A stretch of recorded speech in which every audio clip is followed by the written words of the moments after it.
history will be kinder to me than the contemporary media.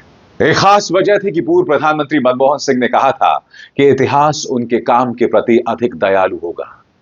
Media ने उन्हें जिस तरह से आंका, विपक्षी दलों ने उन पर जिस तरह से हमला किया, इतिहास उनके कामों के प्रति अधिक दयालु होगा। और आज जब मनमोहन सिंह हमारे बीच नहीं है, 92 साल की उम्र में एम्स में उन्होंने आखिरी सांस ली, आज उनके एक एक शब्द को भारत समझ रहा है। क्योंकि आपको इस बात पर गौर करना पड़ेगा दोस्तों कि 2014 से पहले भारत आगे देख रहा था, भारत आसमान की ऊंचाइयों को छूना चाहता था, मगर आज 11 साल बाद हम कैथेड्रल के सामने भजन गाते हैं, हम मस्जिदों के सामने अश्लील भजन चलाते हैं, हम हर धार्मिक स्थल के नीचे एक और धार्मिक स्थल खोज रहे हैं। यानी कि मानसिक तौर पर 11 साल में देश का जो बौद्धिक विकास होना था, हम पीछे की तरफ जा रहे हैं। इसीलिए मनमोहन सिंह ने कहा था कि इतिहास उनके काम के प्रति अधिक दयालु होगा। मैं आपको याद दिलाना चाहूंगा दोस्तों कि पत्रकार ने उनसे क्या सवाल पूछा था, और सवाल में भी बहुत कुछ छुपा हुआ है। वो भी उस वक्त को लेकर एक संदेश दे रहा है। पत्रकार ने उनसे क्या सवाल पूछा था, आपकी स्क्रीन पर आप पर आरोप लग रहा है कि आप अपने मंत्रियों पर लगाम लगाने में असमर्थ रहे, आपने परिस्थितियों को हाथ से बाहर जाने दिया, आप पॉलिटिकली फेल हो गए और भ्रष्टाचार के मामलों पर कार्रवाई करने की बजाय दूसरे लोगों को इसे रोकने के लिए कहते रहे। इसका जवाब देते हुए डॉक्टर सिंह ने मुस्कुराते हुए कहा था, मैं ईमानदारी से मानता हूं कि इतिहास मेरे प्रति समकालीन मीडिया या संसद में विपक्षी दलों की तुलना में अधिक दयालु होगा। जैसे मैंने कहा ना दोस्तों, 2014 से पहले भारत आसमान की तरफ देख रहा था। 2014 से पहले हमारा मकसद था अंतर्राष्ट्रीय तौर पर बतौर डॉक्टर, बतौर वैज्ञानिक, बतौर आईटी प्रोफेशनल अपनी छाप छोड़ना।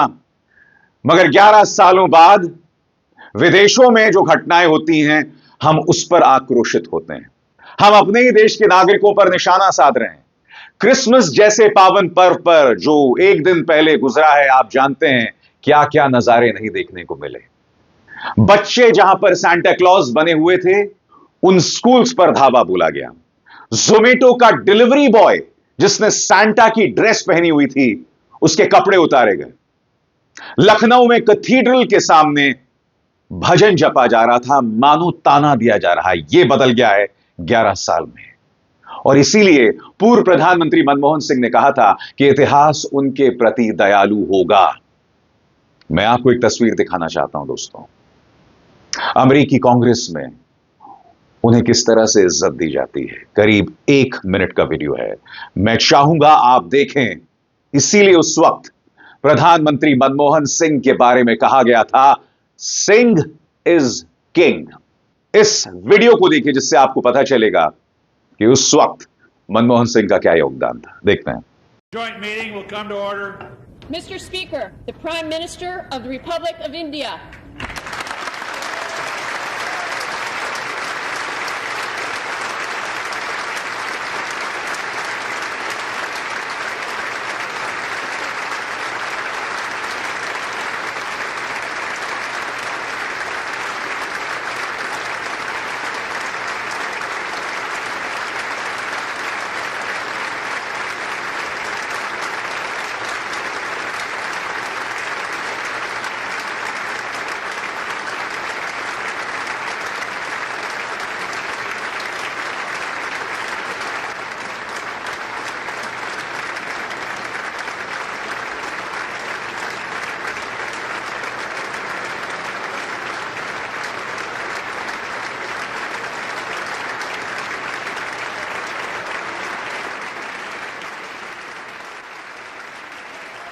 मनमोहन सिंह को कई लोग 1991 की वजह से भी याद करते हैं दोस्तों। 1991 जब भारत उदारवाद के दौर में प्रवेश कर रहा था, जब हमने अपनी इकोनॉमी को खोल कर रख दिया था, उसी का परिणाम था दोस्तों कि इतनी सारी मल्टीनेशनल कंपनीज ने भारत में प्रवेश किया। यही वजह था कि कई जो मध्यम वर्गीय हैं, उनके जीने का स्तर बढ़ा।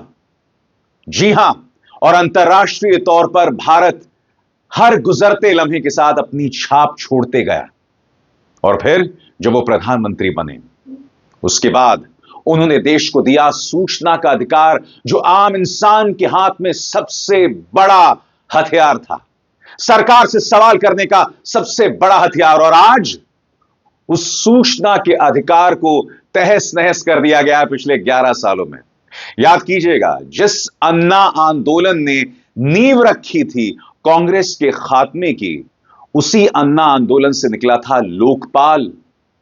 वो लोकपाल भी प्रधानमंत्री मनमोहन सिंह के कार्यकाल में देश को दिया गया, मगर आप जानते हैं 11 सालों से हम उस लोकपाल की गूंज तक नहीं सुन रहे हैं।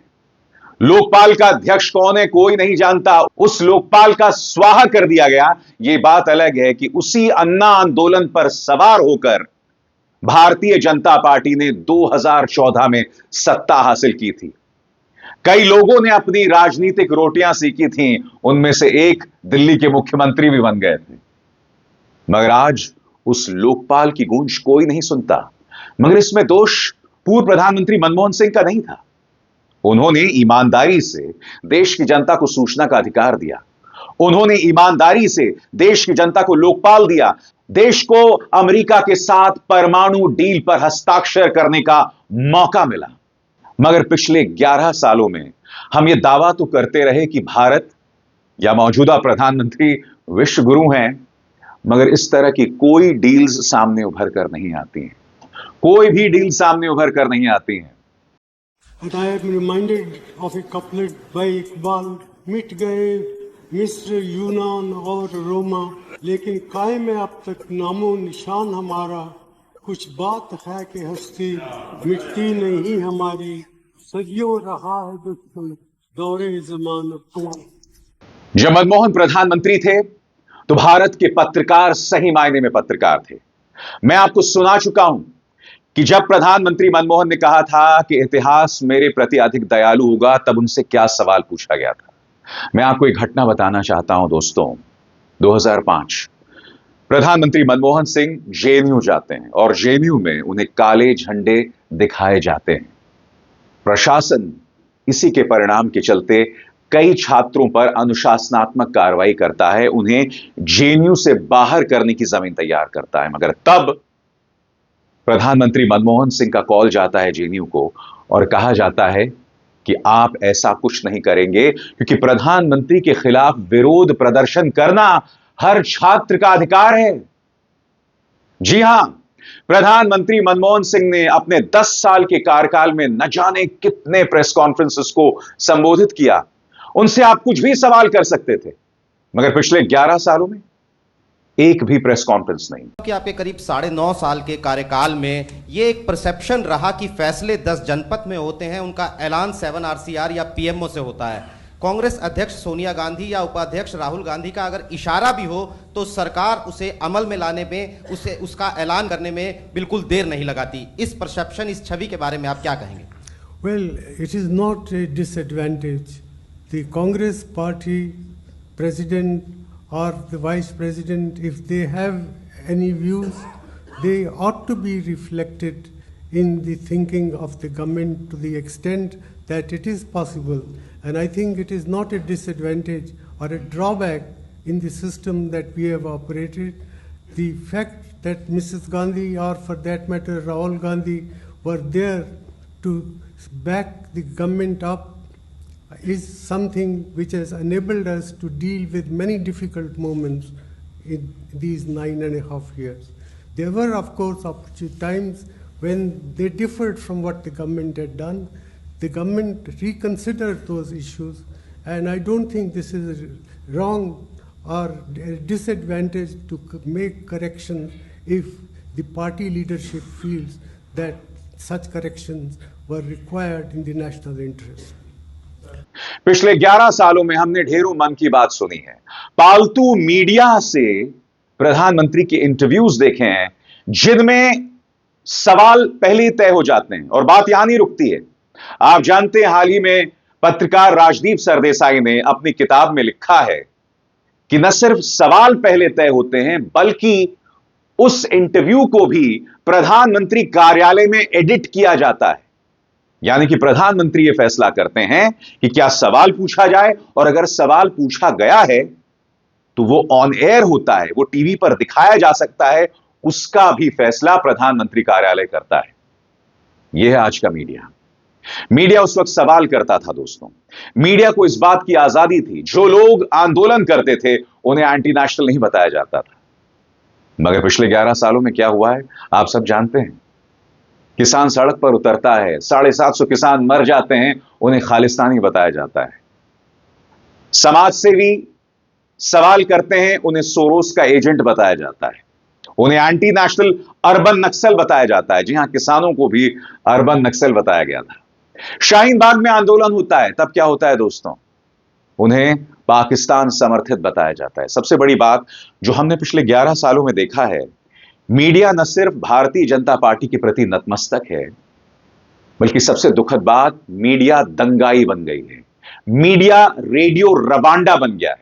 मीडिया का चरित्र एक अपराधी, एक दंगाई जैसा हो गया है। और आप जानते हैं, इसके लिए मुझे आपको कोई प्रूफ देने की जरूरत नहीं है। मैं अपने कार्यक्रमों में उन्हें अक्सर एक्सपोज करता रहता हूं। 11 सालों में मीडिया का चरित्र इस तरह से बदल गया दोस्तों, इस तरह से बदल गया।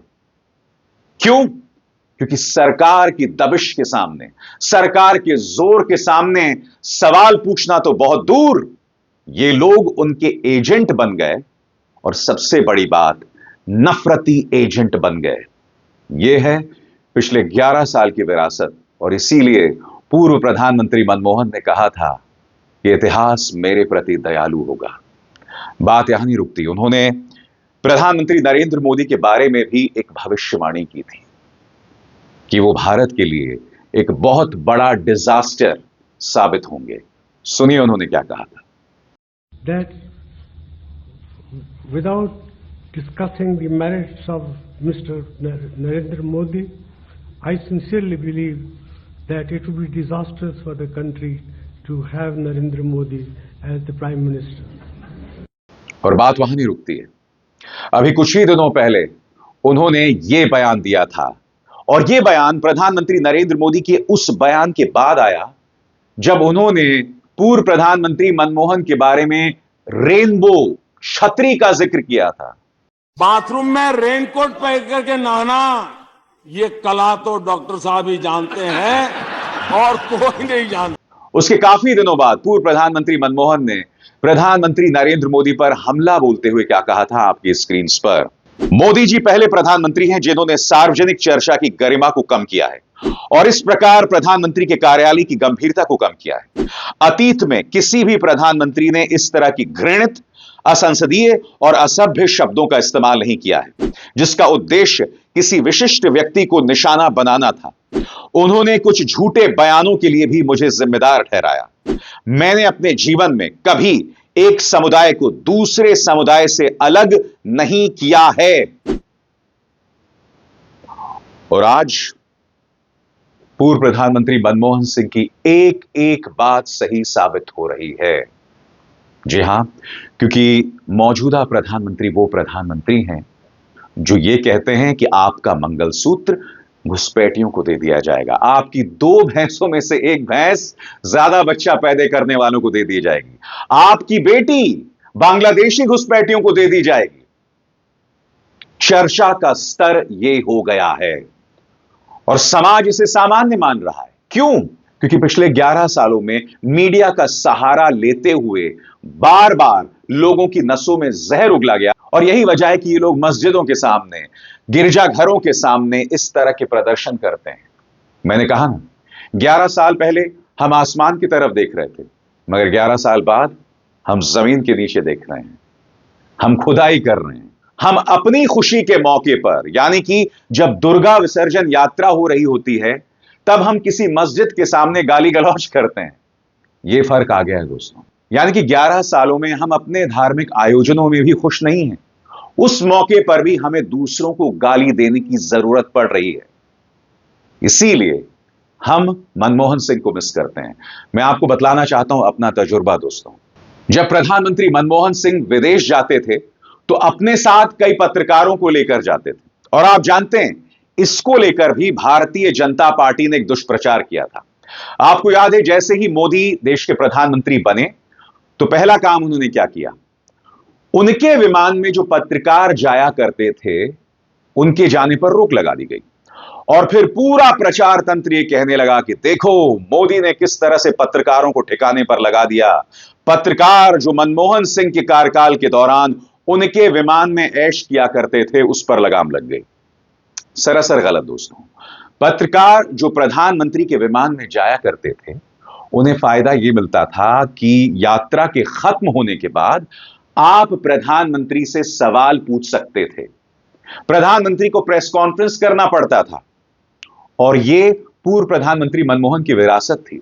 हर विदेश यात्रा के बाद आप उनसे सवाल कर सकते थे, आप मनमाना सवाल कर सकते थे। मगर पिछले 11 सालों में इस देश में सिर्फ मन की बात होती है और इसके अलावा कुछ नहीं होता। जब मनमोहन सिंह प्रधानमंत्री थे तो बतौर पत्रकार मेरा एक अंदाजे बयां था और बहुत ही कड़ाई से मैं कांग्रेस से सवाल पूछा करता था। मैं नहीं भूला हूं कि एक बार मैं उनकी एक विदेश यात्रा में उनके साथ गया था, जब पूर्व प्रधानमंत्री मनमोहन मालदीव्स गए थे। उनके सलाहकार थे हरीश खरे। हरीश खरे मेरे पास आए और वो मेरी पत्रकारिता को जानते थे। वो जानते थे कि मैं किस कड़े अंदाज में, और आप मेरे अंदाजे बयां को जानते हैं, मैं किस कड़े अंदाज में पूर्व प्रधानमंत्री मनमोहन सिंह से सवाल पूछा करता था। तब हरीश खरे मेरे पास आए और मुस्कुराते हुए कहा, अभिसार कैसे हो तुम, सब ठीक ठाक है? अगर मनमोहन चाहते तो मेरे मालदीव्स जाने पर रोक लगा सकते थे। आज तक न्यूज चैनल जहां मैं काम कर रहा था, उस चैनल से यह कह सकते थे कि नहीं, अभिसार शर्मा की जगह किसी और पत्रकार को प्रधानमंत्री के विमान में भेजो, क्योंकि अभिसार तो कठिन सवाल पूछता है। मगर फिर 2018 आता है। मैं जिस न्यूज चैनल में काम कर रहा था, एक घटना होती है दोस्तों। सुल्तानपुर में एक कारोबारी पर गोलीबारी होती है। इत्तेफाकन उससे 3 दिन पहले प्रधानमंत्री नरेंद्र मोदी लखनऊ में थे और तमाम उद्योगपतियों से कह रहे थे कि उत्तर प्रदेश की लॉ एंड ऑर्डर जो है, कानून व्यवस्था दुरुस्त है, आप उत्तर प्रदेश में आइए और निवेश कीजिए। मेरी गलती सिर्फ यह थी कि जिस चैनल में मैं काम कर रहा था बतौर एंकर, मैंने सिर्फ यह कहा कि प्रधानमंत्री, आपने 3 दिन पहले प्रदेश की जनता को यह वादा किया था, उद्योगपतियों से कहा था कि उत्तर प्रदेश की कानून व्यवस्था दुरुस्त है, और देखिए आज क्या हो रहा है। आप जानते हैं उसके चलते क्या हुआ था? उसके चलते मुझे उस चैनल ने छुट्टी पर भेज दिया था, और न सिर्फ मुझे छुट्टी पर भेजा बल्कि मुझे एंकरिंग से भी हटा दिया। मुझसे यह कहा गया कि अभिसार आप घर में बैठिए। मुझसे यह भी कहा गया कि आप एंकरिंग छोड़ दीजिए, आप रिपोर्टिंग कीजिए।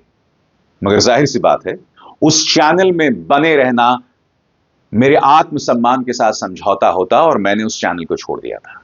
मेरा गुनाह सिर्फ इतना था कि मैंने प्रधानमंत्री नरेंद्र मोदी को उनके वादे की याद दिलाई थी, सिर्फ यह गुनाह था मेरा। मगर मुझे वो चैनल छोड़ना पड़ा। बहुत ही सामान्य सा सवाल। यही बदल गया है पिछले 11 सालों में। 2014 से पहले प्रधानमंत्री कार्यालय से कई लोग जुड़े हुए थे। पंकज पचौरी जो कि मीडिया सलाहकार थे, हरीश खरे, संजय बारू जो कि प्रधानमंत्री के प्रधान सलाहकार थे। मगर ये लोग कभी भी पत्रकारों के लिए तय नहीं करते थे कि आपको क्या करना है। ये लोग कभी भी संपादकों को फोन करके नहीं कहते थे कि आज प्राइम टाइम में आपको क्या डिबेट करनी है, क्योंकि आप सब जानते हैं कि उस वक्त के जो भी मुद्दे थे, 2G मामला, कांग्रेस को लेकर भ्रष्टाचार, कॉमनवेल्थ घोटाला, इन तमाम मुद्दों को लेकर कठोर सवाल किए जाते थे। और आज पिछले 11 सालों में हमने प्रधानमंत्री कार्यालय में कई रहस्यमय किरदार देखे। हिरेन जोशी जैसा रहस्यमय किरदार देखा जो संपादकों को यह कहता है कि आज शाम को तुम क्या कहोगे, जो संपादकों को इस सुपारी देता है, रिपोर्टर्स को इस सुपारी देता है कि आज तुम्हें किस पर क्या आक्षेप कसना है। यह बदल गया है पिछले 11 सालों में, और यह विरासत थी पूर्व प्रधानमंत्री मनमोहन सिंह की। आपको याद है ना, संसद के अंदर जब उनकी नोकझोंक हुई थी सुषमा स्वराज के साथ, तब उन्होंने किस तरह से एक शेर की अदायगी की थी। सुनिए। माना कि तेरी दीद के काबिल नहीं हूँ मैं।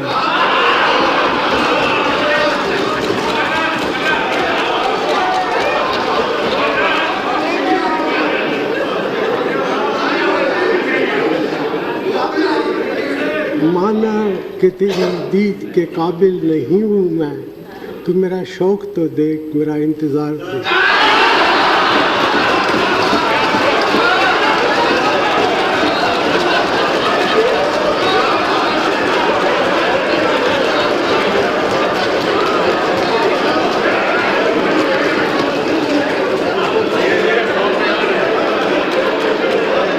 आज कई पत्रकार जो उस वक्त प्रधानमंत्री मनमोहन सिंह से कठोर सवाल किया करते थे, उनसे माफी मांग रहे हैं। जी हां, सही सुना आपने। कई लोग कह रहे हैं कि वो जमाना था जब भारत आगे देख रहा था, जब हम प्रधानमंत्री से सवाल कर सकते थे क्योंकि प्रधानमंत्री प्रेस कॉन्फ्रेंस किया करते थे। तब हमारे जो अभिनेता थे वो बढ़ते हुए पेट्रोल दामों या किसी भी बड़ी घटना पर सरकार से सवाल कर सकते थे, मगर आज वो सब या तो सरकार के पिछलग्गू बन गए हैं या उनके प्रोपेगेंडिस्ट या खामोश हो गए। आज कई लोग पूर्व प्रधानमंत्री मनमोहन सिंह से माफी मांग रहे हैं। मुझे लगता है माफी मांगने की जरूरत नहीं है, यह उनके साथ नाइंसाफी होगी और मैं आपको बतलाता हूं क्यों। क्योंकि प्रधानमंत्री मनमोहन सिंह ने हमेशा ही माना कि आप उनसे सवाल कर सकते थे और सवाल करने से वो विचलित नहीं होते थे। अगर आप उनसे कोई कठोर सवाल करते थे तो उसको लेकर उनके मन में आपके लिए नफरत नहीं पैदा हो जाती थी। क्योंकि हम नहीं भूलें वो इंटरव्यूज, जिन इंटरव्यूज से प्रधानमंत्री मोदी उठकर चले जाया करते थे, ये कहते हुए दोस्ती बनी रहे, उन पत्रकारों का वजूद खत्म करने की कोई कसर नहीं छोड़ी है भारतीय जनता पार्टी ने।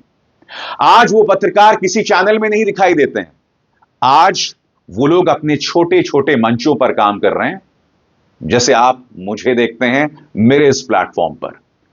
यह वक्त बदल गया है दोस्तों। अगर हम पिछले 75 सालों में देखें तो देश दो लोगों का खासतौर से ऋणी रहेगा। पहले प्रधानमंत्री नेहरू चाहते तो देश को मंदिर मस्जिद की आंख में झोंक सकते थे।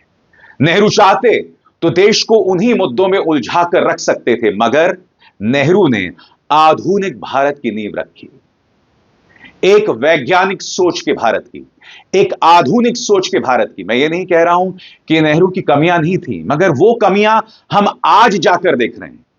उस वक्त जब आप एक कदम उठाते हैं ना, तो भविष्य का आपको अंदाजा नहीं होता है। तो उन्होंने जो कदम उठाए, अगर उनमें से कुछ कदम गलत साबित हुए तो इसमें उनका दोष नहीं है। उन्होंने पूरी ईमानदारी के साथ एक आधुनिक भारत की नींव रखी।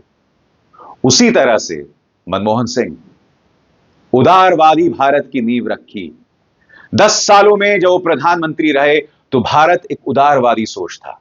भारत की डेमोक्रेसी दुनिया के लिए मिसाल बन रही थी, मगर पिछले 11 सालों में भारत की कौन सी घटनाएं दुनिया के लिए मिसाल बन रहे हैं, ये आप भी जानते हैं। तो इसलिए मैंने कहा दोस्तों कि पंडित नेहरू और मनमोहन सिंह को यह देश भुला नहीं पाएगा। आप मुझे हमेशा याद रहेंगे मनमोहन जी। जी हां, मैं नहीं भूला हूं कि न सिर्फ एक पत्रकार के नाते बल्कि एक नागरिक होने के नाते मैंने आपका न जाने कितनी बार मजाक उड़ाया है। यह वो दौर था जब आप सोनिया गांधी, राहुल गांधी, दिग्विजय सिंह, उन पर हर किस्म के जोक्स कस सकते थे। बात यहां नहीं रुकती, मैं आपको एक छोटी सी मिसाल देता हूं दोस्तों। एक प्लेटफॉर्म है जिसका नाम है AIB, जिसमें तन्मय भट्ट, ये तमाम कॉमेडियंस हैं। ये लोग उस वक्त कई किस्म की पेशकश बनाया करते थे और उसमें कांग्रेस का मजाक बनाया जाता था, मनमोहन सिंह का मजाक बनाया जाता था। जब सरकार बदली और उन्होंने एक कार्यक्रम मुंबई में किया था, वो आखिरी कार्यक्रम था, उसके बाद से AIB किसी भी तरह का कोई भी पॉलिटिकल कंटेंट नहीं कर पाया, किसी भी तरह का कोई पॉलिटिकल सैटायर नहीं कर पाया। क्यों? क्योंकि उनके एक शो की वजह से देश भर में उनके खिलाफ FIRs हो गए। आज इस देश में आप किसी भी पॉलिटिकल सैटायरिस्ट को नहीं देखते हैं। अगर कोई सैटायरिस्ट, कोई स्टैंड अप कॉमेडियन सत्ता का मजाक बनाता है या किसी पॉलिटिकल पार्टी का मजाक बनाता है तो उसके खिलाफ केसेस हो जाते हैं, उसे जेल का रास्ता दिखाया जाता है और उसकी ढेरों मिसालें हैं। यह बदल गया और यह विरासत है पूर्व प्रधानमंत्री मनमोहन सिंह की। मेरा मानना है Singh is king, Singh will always be king. और यकीनन मनमोहन एक असरदार सरदार थे। सल्यूट मनमोहन जी। अविसार शर्मा को दीजिए इजाजत। नमस्कार।